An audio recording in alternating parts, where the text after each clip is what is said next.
Another one is you can use lines, you can use your ladders. I know you guys have access to those speed ladders. You can do a number of things with those speed ladders if you want to. I use just a basic line or a cone, whatever it is.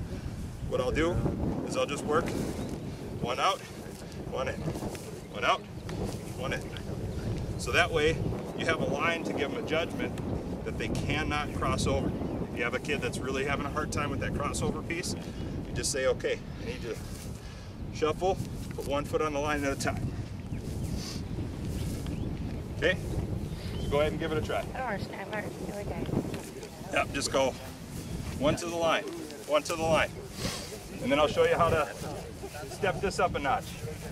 You can actually be moving forward while doing that.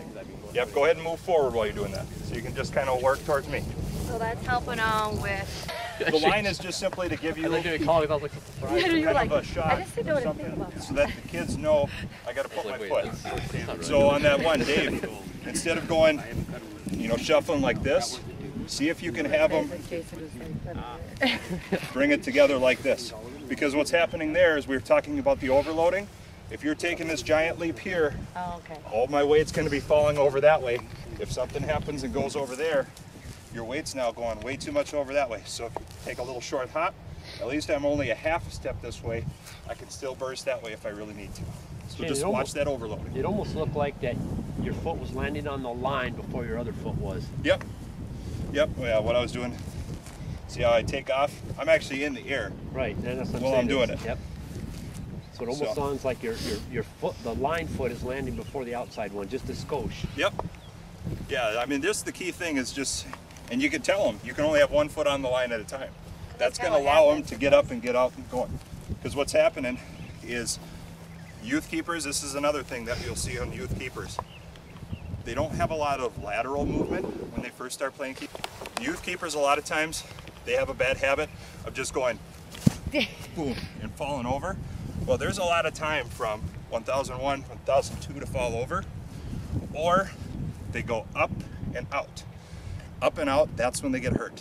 So by doing these little things right here, you're emphasizing your body movement on a little bit more lateral plane instead of going up and out. So on Dave, when you go like this, you're going up and out. That's going to emphasize that elbow, that hand dropping down over time, versus if we stay nice and level, we're just focusing on the lateral movement out here. You'll get out to that outside plane a little bit quicker than going up and down. Okay, so go ahead and start. Let's just everyone start on this line and just work our way this way, or grab a line space and just try that. I'll show you one thing that you can do is kind of take this a step further, because right now you guys are focusing on that line and not necessarily on the ball. So here's how you take this up a notch.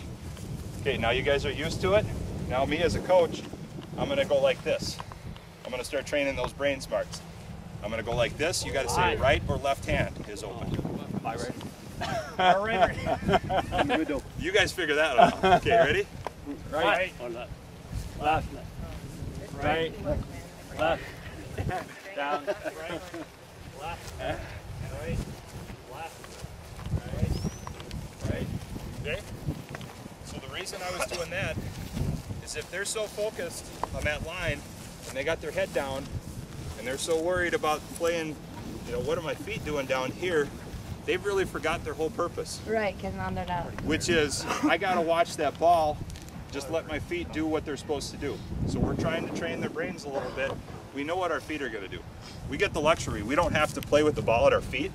We just have to worry about where our feet are doing. So by doing that little option, that's the next phase, you know, let them figure out the line thing, get the rhythm going, and then next thing you know, just start throwing them things out here. So that way it forces them to keep their eyes up. So if I'm doing multiple players, say like I have 3 girls we're kind of working with at the same time. Yep. Do you do that so that they're doing it in unison? You know, that they're up, all 3 of them like that, or do you kind of do it?